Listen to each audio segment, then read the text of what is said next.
Hello everybody and welcome back to the Vanquish playthrough. So, I'm gonna just go and have a little rummage through this mass of weapons.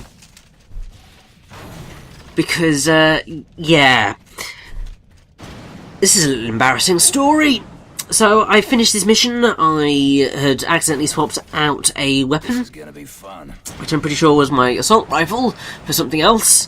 I had gone forward a bit, and the door closed behind me, and then I realised, oh, I have left behind my assault rifle. That's going to end badly for me, because I kind of need it, because it's kind of like my favourite weapon.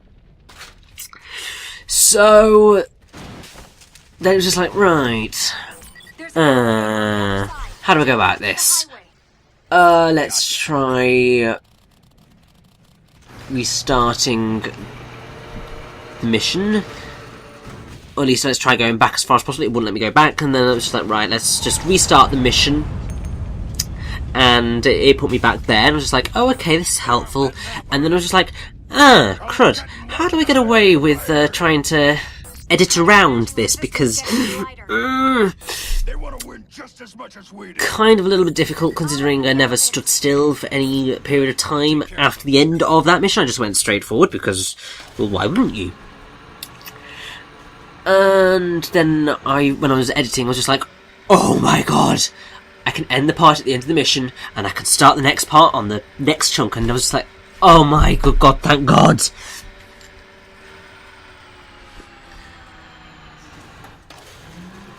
I mean, I can't remember whether it was quite so simple in terms of There's too much rubble blocking the road, sir. Someone blow that shit up. In terms of resetting it. I can't remember whether I had to go out and then go back in again, and then the autosave had me at that point. But either way, it was all sorted. We had a nice, smooth transition that you wouldn't have noticed had I not, you know, brought it up. And now we get to do some more obliterating! Yay!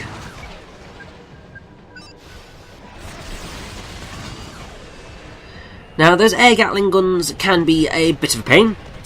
I've got to be a little bit careful with them, because obviously it's a turret, and it flies and it moves, and that can put you in a bad situation.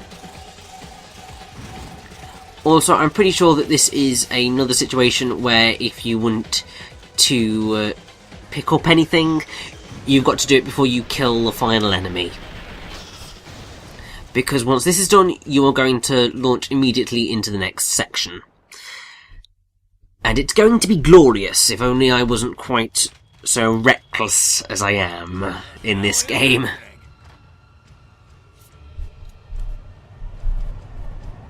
That is a very, very, very dangerous thing that is going to desperately try to kill us. We've got to be careful. It's a goddamn Creon. Bigger than I thought it'd be. That thing's at least 1,000 feet tall.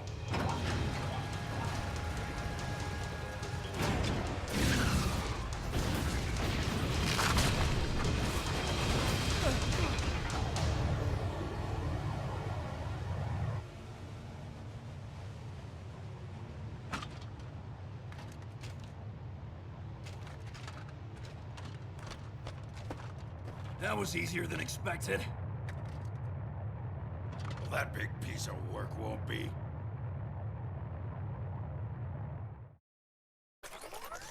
That attack just softened up the whole area. So, yeah, we are going to have to book it along a collapsing road. And, yeah, this is as awesome as it looks. For the most part, do not stay still. Move, move, move, move, move. Because otherwise, this is not going to end well for you.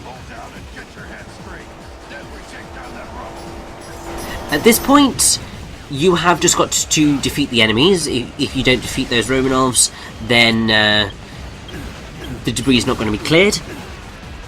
So you have just got to keep your eye on the ball a little bit, Thankfully, I don't think it decides to move until those Romanovs are cleared, so you should be okay. I mean, they're not really too difficult to defeat from a distance. And you have got cover, and you have got support, so they're not too horrendously bad. Once those Romanovs are cleared, however, the debris will be cleared, and then you can book it onwards. If you don't move quickly, this will collapse with you on it. Now, don't wait around, because you really don't need to kill these guys. I mean, I think in terms of how much time you have, stick with burns. Because the only way that you're going to finish this particular mission is with burns at your side. So, use him as your timer. If he hasn't caught up to you yet, then you don't need to do much. You can just pause and shoot and be safe. However, once he does follow you, then is the time to book it. Do not worry at all about defeating these Romanovs, although defeating at least one will probably be in your best interest, because otherwise you are potentially going to die. As I did, because I ended up flinging myself towards them in a very inelegant fashion, and thus putting myself in a very dangerous position from which I could not rescue myself. But, whew, we made it. Elena, call in Super 35. Not without air superiority. It's too big a risk. There's a monorail nearby you can use. No, we're going by air. I think I'll take the monorail. You and your goddamn rides.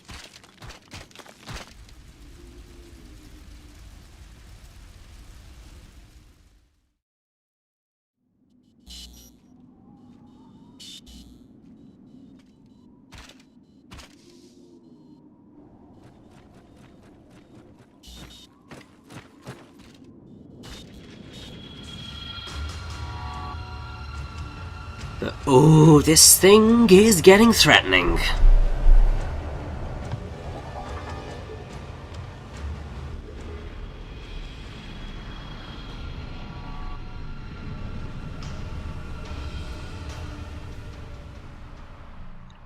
And the only way that we're going to get to it is on that monorail.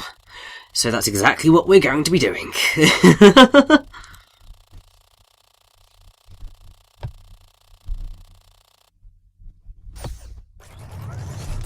Elena, chart that thing's course. So, as you can see, there are a lot of sniper rifles on this monorail, and the reason for that is because we have got to destroy these searchlights.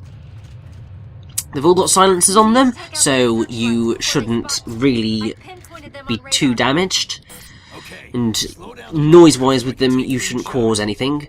But you've got to make sure that you try and get rid of all of these. You need to make sure they don't hear you as well. Not a problem. So if you use any other weapon, you are going to cause noise and they're going to spot you.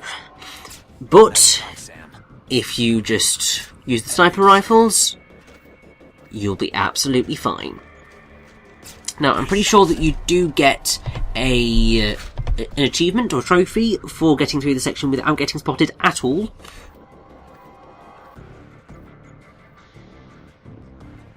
Which is pretty easy until the final section. At that point, you are going to have to make use of AR mode as best you can.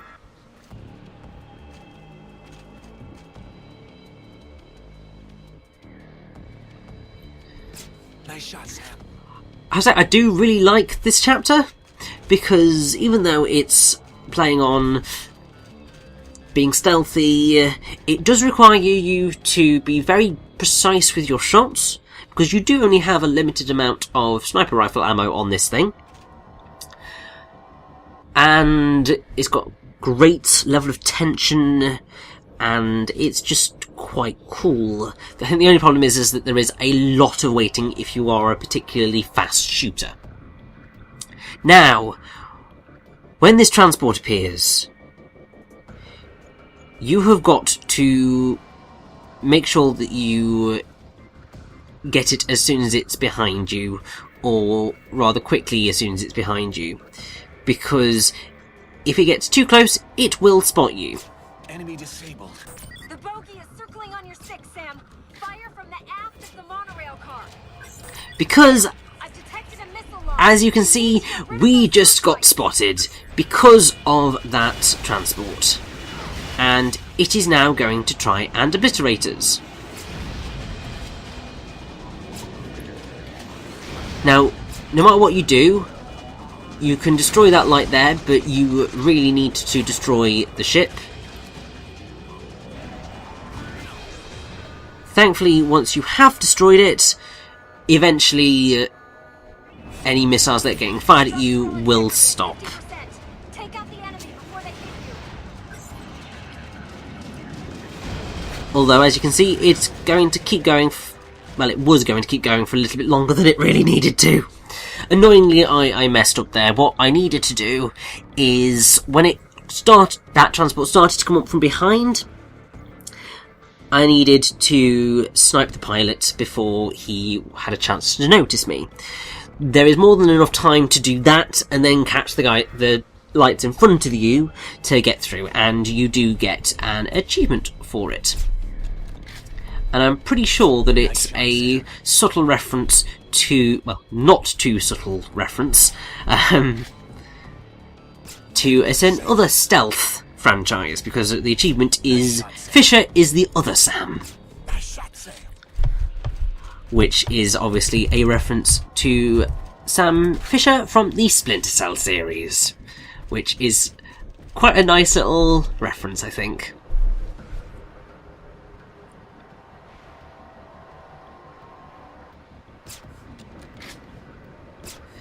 But here we go, we are now into the station. We get a little bit more of a standard shooty sequence.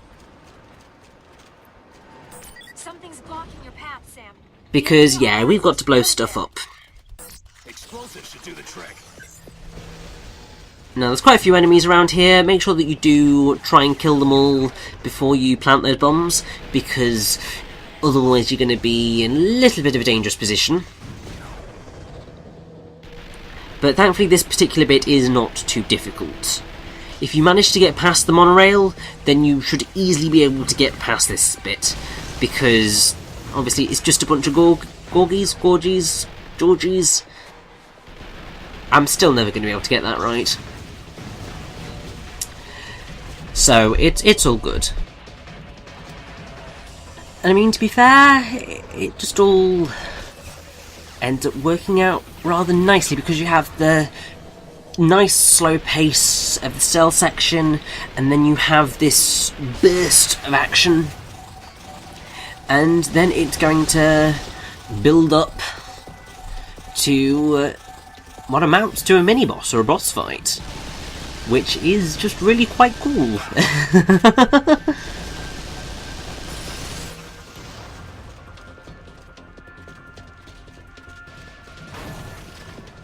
I'll take this. Now, despite the fact that there is that fella up there, he's not really going to do much to stop us doing this, so we're just going to set these and move on to the other side. Now, once you get up top here, then more enemies are going to appear. Now, obviously, make use of the turrets if you want to have a nice easy ride through this, because this just absolutely murders them. But obviously it does only have a limited supply of ammo, as all the turrets in the game, which is annoying, but yeah, we can cope. But pretty much we can just slide down here, and even though there are enemies down there and on the other side as well, because they're all so far away, we can actually plant the explosives and get onto the monorail again if we wanted to. And in fact, that's what I'm going to do right now. Get back from that barricade. I'll let you know when you're out of the blast radius. You're safe to detonate now. So, yeah, now it's just a case of detonating, and, while you could, you know, sit and make sure that you have defeated all of the enemies, if you just get onto the monorail, it'll fly off and you don't have to worry about them. It's great! Roger. I'm off at the next station and after it.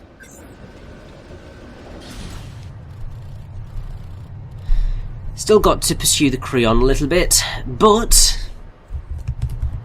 we've got a boss fight! Are the ambient light reflectors down? Affirmative.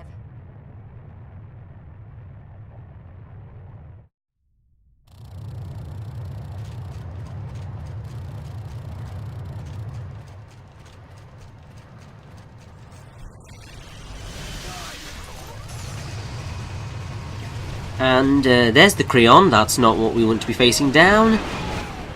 This is the thing we want to be facing down. It is a buzzard. So it's a boss that you're going to face about 3 times or so. It's a large format strategic UAV developed by the Villainous Corporation that retains excellent tactical capabilities. Built on a frame that is approximately the size of an attack helicopter or main battle tank, the Buzzard has been equipped with a space battleship class laser cannon, as well as transformational capabilities that allow it to engage targets both on the air and in the ground. That sentence does not make any sense, but oh well. It gives it a total battle potential that is incredibly high, matched only by its excessive cost. The extreme difficulty in production supply chain management caused by the complex parts of the Buzzard and the necessary specialists required to maintain the machine, it makes the cost performance of the Buzzard an incredibly risky proposition. And considering we just absolutely mauled that thing, it's probably not the best decision they ever made. And seeing as we did defeat it so quickly, we are just going to have a nice little peaceful monorail ride before we move onwards. Because essentially what the game wants you to do is it wants you to beat the Buzzard before you get to the end of this, although I think you can get to the end of the monorail section without beating the Buzzard. There's just the chance that, you know, it might have killed you by then. But for some reason it doesn't decide to speed this bit up, so we just gotta sit and wait. Which is always fun.